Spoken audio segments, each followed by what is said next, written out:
सभी विद्यार्थियों को नमस्ते। विद्यार्थियों, आज हम NIOS कक्षा 12 का जो चित्रकला विषय है उसका चैप्टर नंबर 13 है समकालीन भारतीय कला, इस पाठ पर चर्चा करेंगे।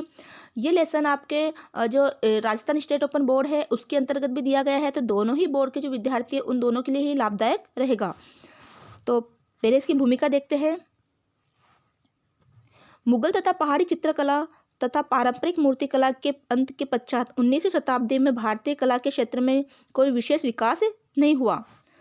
इसी बीच अंग्रेज शासकों ने भारत के मुख्य शहरों में कला विद्यालयों की स्थापना की। हमने देखा कि अंग्रेज शासकों ने, जो पिछले पाठ में हमने पढ़ा कंपनी शैली, तो उसमें हमने देखा था कि अंग्रेज शासकों ने जो है भारत के अंदर जो मुख्य शहर थे उसमें कला विद्यालयों की स्थापना की थी। इन विद्यालयों में मुख्य रूप से यूरोपीय कला शैली की शिक्षा दी जाती थी।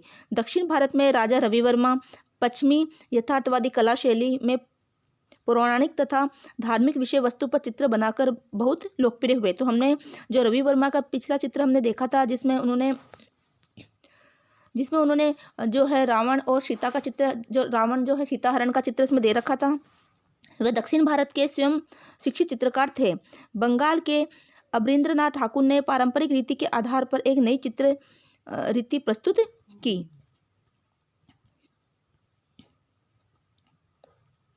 उन्होंने अपने योग्य शिष्यों के साथ बंगाल स्कूल के नाम से इस रीति का प्रचार किया।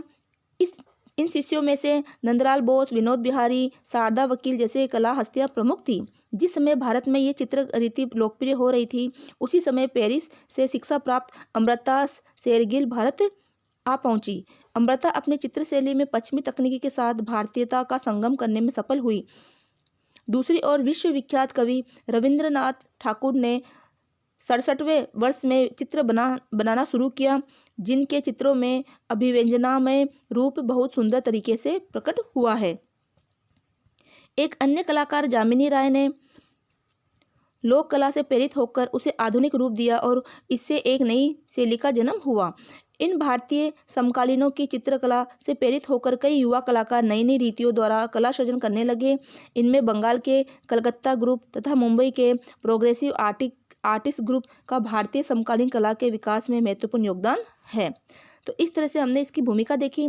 अब इस पाठ को पढ़ने का क्या उद्देश्य है, हम क्या समझ जाएंगे इसको पढ़ने के बाद में। आधुनिक कला के क्रमिक विकास के विषय में व्याख्या और वर्णन कर सकेंगे। दिए गए समकालीन चित्रकार तथा मूर्तिकारों को पहचान सकेंगे। दिए गए चित्रों तथा मूर्तियों के माध्यम से आकार, विषय वस्तु तथा संग्रह स्थल का वर्णन कर सकेंगे। मूर्तियों तथा चित्रों के नाम भी बता सकेंगे। तो ये पहला चित्र एक दे रखा है जो है एक नारी का चेहरा। किसका चेहरा है? एक नारी का चेहरा। तो इसके बारे में जानेंगे कि किसने बनाया और कौन से समय का ये बनाया हुआ है। तो नारी का चेहरा, तो इसका शीर्षक क्या है? नारी का चेहरा। माध्यम है शाही तथा जल रंग से इसको बनाया गया है। रचनाकार 1937 है। आकार कितना है? 50.5 गुणा 53 सेंटीमीटर है। चित्रकार है रविंद्रनाथ ठाकुर। संग्रह राष्ट्रीय आधुनिक कला संग्रहालय नई दिल्ली में इसको रखा गया है। सामान्य परिचय। शांति निकेतन में रविंद्रनाथ ठाकुर ने कला भवन का निर्माण किया और रविंद्रनाथ ठाकुर, नंदलाल बोस आदि कलाकारों को ले आए। तो देखो रविंद्रनाथ ने क्या किया, शांति निकेतन है वहाँ पर उन्होंने कला भवन का निर्माण किया और वहाँ पर अवनींद्रनाथ ठाकुर और नंदलाल बोस आदि कलाकारों को ले आए, परंतु वह स्वयं बंगाल स्कूल द्वारा प्रभावित नहीं थे। तो बंगाल स्कूल का निर्माण अवनींद्रनाथ ने किया था, लेकिन वह जो रविंद्रनाथ ठाकुर थे वो बंगाल स्कूल से तो प्रभावित नहीं थे। रविंद्रनाथ अवचेतन मन में आए हुए चित्रों का चित्रण करते थे। मुख्य रूप से वे रेखांकन करते थे। आवश्यकता अनुसार हल्का रंग, जल रंग का लेप भी प्रयोग किया। उन्होंने हल्के तथा गहरे रंग का प्रयोग किया। उनके इस चित्र जो कि औरत का है, वुमन फेस में सिर साड़ी से ढका है, उसके होठों का चित्रण इस प्रकार किया है जैसे वह अभी कुछ कहने वाली है। औरत के चेहरे पर कोमल तथा हल्के शाही का लेप देकर करुण रस का सृजन किया है। तो अगर आपसे प्रश्न पूछा जाए कि जो है नारी का चेहरा, जो रविंद्रनाथ ठाकुर द्वारा रचित नारी का जो चेहरा चित्र है उसका सामान्य परिचय दीजिए, तो आपका ये आंसर लिखना है कि वो किस तरह से है कि इसका मुख्य रूप से वे रेखांकित करते हैं तथा आवश्यकता हल्के जल रंग का प्रयोग किया गया है। तो इसका ये वर्णन यहाँ से यहाँ तक है।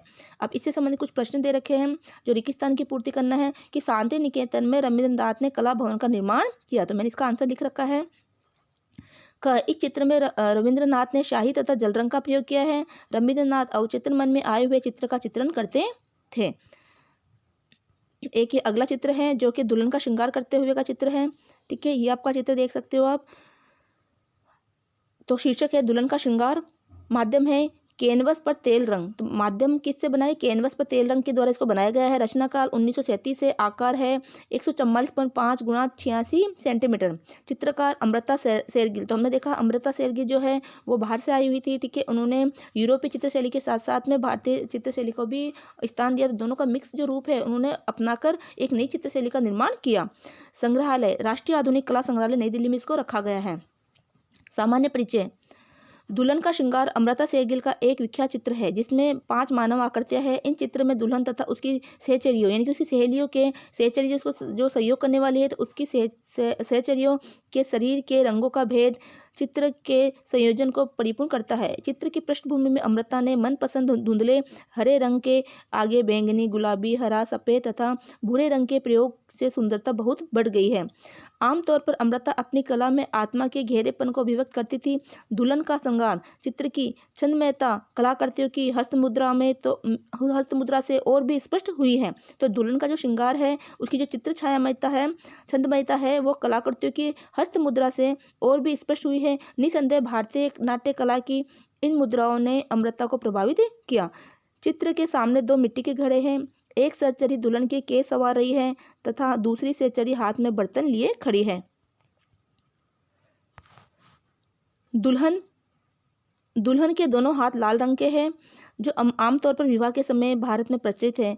अमृता शेरगिल की चित्र संयोजन में बहुत ही सरल रंगों का प्रयोग किया गया है। वे अजंता के भित्ति चित्र तथा राजपूताना लघु चित्रों द्वारा प्रभावित थी। तो अजंता के लघु चित्र और राजपूताना के लघु चित्र द्वारा कौन प्रभावित थी? तो अमृता शेरगिल। उन्होंने यूरोपीय कला शिक्षा से प्राप्त तकनीकी ज्ञान तथा शैली के साथ भारतीय प्रभाव को बहुत ही संतुलित रूप से अपने चित्रों में प्रस्तुत किया। तो ये उन्होंने क्या किया? यूरोपीय कला शैली, क्योंकि वहाँ से पढ़ी हुई थी, वहाँ से उसने चित्रकारी सीखी थी, और साथ में भारतीय प्रभाव को, है ना, दोनों को भी बहुत ही संतुलित रूप से अपने चित्रों में प्रस्तुत किया है। अब पाठागत प्रश्न 13.3। तो इसी पॉइंट से संबंधित कुछ प्रश्न दे रखे हैं। आमतौर पर अमृता अपनी कला द्वारा आत्मा के गहरेपन का अभिव्यक्त करती थी। तो आत्मा के गहरेपन को क्या करती थी? अभिव्यक्त। ये मैंने आंसर लिखे हुए हैं। ठीक है। ख अमृता की संयोजन रीति बहुत ही सरल थी। चित्र में दुल्हन के हाथ लाल रंग से रंगे हैं। अभी अगला चित्र है जो कि सावताल परिवार से संबंधित चित्र है। देखो, तो सावताल परिवार, तो चित्र का नाम है सावताल परिवार। ये आप देख सकते हो इसका चित्र कि किस तरह से इसको बनाया गया है। तो सावताल परिवार। माध्यम है कांक्रीट, ये कंक्रीट से इसको बनाया गया है।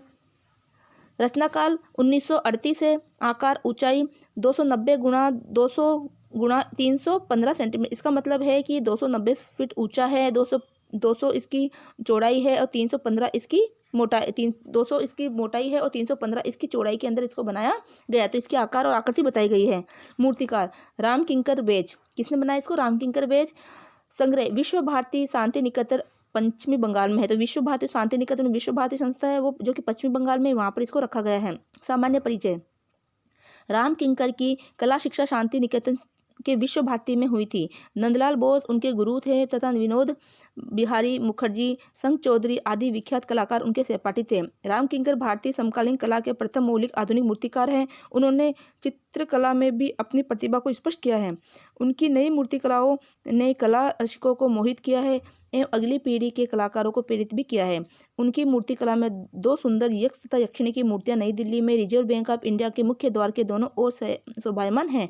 तो उनके द्वारा रचित, ठीक है, 2 सुंदर यक्ष यक्षिणी की मूर्ति कहाँ रखी गई है? रिजर्व बैंक ऑफ इंडिया के मुख्य द्वार पर नई दिल्ली में रखी गई है। उन्होंने बहुत साहस के साथ अप्रचलित विषय वस्तु तथा माध्यम का प्रयोग किया। अप्रचलित यानी उस समय जो प्रचलित नहीं थी, ऐसी विषय वस्तु को उन्होंने अपनी चित्रकला, अपनी मूर्तिकला में का माध्यम बनाया।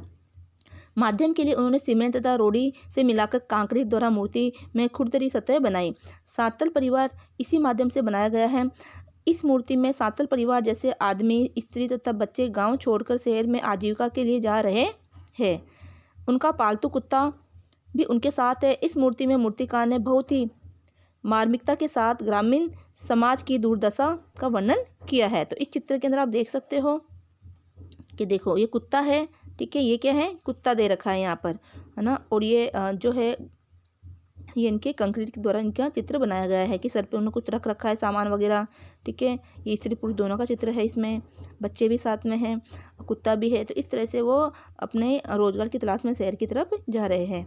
अब इससे संबंधित कुछ प्रश्न हैं कि सावताल परिवार की मूर्ति बनी है तो कंक्रीट से बनी है। ख, दिल्ली में रिजर्व बैंक के द्वार पर लगी मूर्तियों का मूर्तिकार कौन है? तो यह है राम किंकर। ठीक है। ग है, मूर्तिकार ने शिक्षा प्राप्त की थी, कहाँ से की थी? विश्व भारती से उन्होंने शिक्षा प्राप्त की थी। अब ये अगला चित्र है जिसके बारे में देखेंगे कि मदर टेरेसा का चित्र उन्होंने बनाया गया है। तो मदर टेरेसा के बारे में तो सभी जानते हो, सभी ने सुना होगा। ठीक है, तो ये मदर टेरेसा का चित्र है। शीर्षक है मदर टेरेसा, माध्यम है कैनवस पर तेज रंग, रचनाकाल है 1988, आकार है 233 गुणा 128 सेंटीमीटर, चित्रकार है M.F. हुसैन। तो M.F. हुसैन ने इनको बनाया है। संग्रहालय राष्ट्रीय आधुनिक कला संग्रहालय नई दिल्ली में इसको रखा गया है। अब इस चित्र का सामान्य परिचय दे रखा है। समकालीन भारतीय कला में M.F. हुसैन का योगदान महत्वपूर्ण है। अपनी मेहनत तथा प्रतिभा के बल पर हुसैन समकालीन कला क्षेत्र की चोटी पर पहुंचे। अपने चित्रों में हुसैन ने पौराणिक कहानियों के साथ आधुनिक जीवन धारा का अद्भुत रूप से सामंजस्य किया है। प्रारंभिक जीवन में वे फिल्म आदि के विशाल बैनर चित्रण करते थे। तो ये पहले क्या बनाते थे? पहले जो फिल्म है उनके बैनर वगैरह बनाते थे। इन अनुभवों के कारण हुसैन बहुत ही आसानी से विशाल आकार के कैनवास पर चित्रण करते हैं। मदर टेरेसा के इस चित्र में हुसैन ने इस महान समाज सेविका के प्रति अपनी श्रद्धांजलि अर्पित की है। तो ये मदर टेरेसा महान सेविका थी। ठीक है, महान समाज सेविका थी। तो उन्होंने कई जो अनाथ है, पीड़ित है, कमजोर है, उन वर्गों की उन्होंने सेवा की थी। मदर टेरेसा ने अपनी सारी जिंदगी बेघर और रोगग्रस्त गरीबों के लिए न्यौछावर की। इससे प्रभावित होकर हुसैन ने मदर टेरेसा पर बहुत सारे चित्र बनाए। हॉरिजॉन्टल इस संयोजन को 3 भागों में खंबे द्वारा विभाजित किया गया है। खंबे में पीला तथा हल्का भूरा रंग है जिसके बीच में आकृतियों को अंकित किया गया है। बाईं दिशा में मदर टेरेसा एक बच्चे को गोद में खिला रही है। यद्यपि चित्र में मुखाकृति के स्थान पर काला रंग प्रयोग किया गया है। जो मुख्य आकृति है वहां पर उन्होंने काला रंग होता है। ठीक है, परंतु नीले बॉर्डर की सफेद साड़ी की विशेष नक्काशी के द्वारा मदर टेरेसा को पहचानने में कोई मुश्किल नहीं होती। तो मदर टेरेसा को किस साड़ी में दिखाया गया है? नीले बॉर्डर की सफ़ेद साड़ी में उनको दिखाया गया है। हालांकि सभी चित्रों जो है ना उसमें जो मुखाकृति है सारी वो काले रंग से पोती गई है। ठीक है, चित्र के मध्य भाग में इसी तरह की 2 आकृतियाँ हैं जिनमें एक हाथ आशीर्वाद देते हुए दिखाया गया है। चित्र में हॉरिजॉन्टली लेटे हुए एक लाल आकृति को बनाया गया है। यह चित्र न केवल मदर टेरेसा के मानव जाति के प्रति प्रेम को दर्शाता है बल्कि दर्शकों को समाज के इस पीड़ित वर्ग के लिए दयावान भी बनाता है। तो ये इसका चित्र के बारे में जानकारी थी। अब देखो ये मदर टेरेसा का चित्र एक बार और देख सकते हैं। तो ये रहा मदर टेरेसा का चित्र। ठीक है, जो नीले रंग की सफ़ेद साड़ी के अंदर नीले बॉर्डर के अंदर उनको दिखाया गया है। तो ये मदर टेरेसा का चित्र इसमें दिखाया गया है ना। और एक पीड़ित व्यक्ति को हॉरिजॉन्टल रूप में जो लेटे हुए दिखाया गया है, आड़े रूप में, और यह हाथ से वो क्या कर रहे हैं? आशीर्वाद दे रहे हैं। अब इससे संबंधित कुछ प्रश्न हैं। हुसैन की चित्रकला में खालिस्तान का मेल बंधन है। तो इसका उत्तर देखेंगे कि हुसैन की चित्रकला में पौराणिक कहानी तथा आधुनिक जीवन धारा का मेल बंधन है। ख, मदर टेरेसा कोलकाता में रहती थी। ग, हुसैन आरंभिक जीवन में बैनर चित्रण करते थे। तो हमने देखा कि फिल्मों के बैनर बनाते थे। अभी एक चित्र और दे रखा है जो भी बहुत सुंदर है। यह है थानप्रिक। किसका चित्र है ये? थानप्रिक। आप देखो ये पूरा देख सकते हो कि थानप्रिक का चित्र दे रखा है। अभी चित्र के बारे में विस्तार से चर्चा करेंगे कि चित्र का नाम है थानप्रिक। शीर्षक क्या है इसका? थानप्रिक। माध्यम है बॉर्डर पर तेल रंग। बॉर्डर पर किसका उपयोग किया गया? तेल रंगों का। रचनाकाल है 1955। आकार है 119.3 गुना 168 सेंटीमीटर। चित्रकार है N.S. बेनेंद्र है इसका चित्रकार। संग्रहालय है राष्ट्रीय आधुनिक कला संग्रहालय नई दिल्ली में इसको रखा गया है। तो N.S. बेनेंद्र ने इनको बनाया है। सामान्य परिचय। तो इस चित्र का हम सामान्य परिचय देखेंगे।